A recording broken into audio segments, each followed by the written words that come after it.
బెంచిపైన సుత్తితో టపీ టపీ టపీ బెంచిపైన సుత్తితో టపీ టపీ టపీ మండుతున్నట్టుంది. మరి అడిగింది, దానికి సమాధానం ఉందా అంటే చంద్రబాబు నాయుడు గారు జగన్ పిలుపుతో శనివారం నాడు దేవాలయాల్లో కోటాను కోట్ల భక్తులు చేసిన ప్రార్థనలు ఫలించాయి.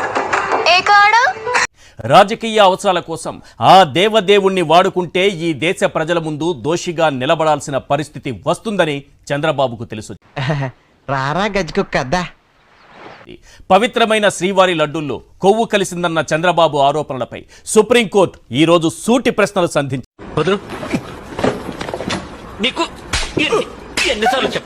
వైవి సుబ్బారెడ్డి, సుబ్రహ్మణ్య స్వామి వేసిన పిటిషన్లపై సుప్రీంకోర్టు విచారణ జరిపింది.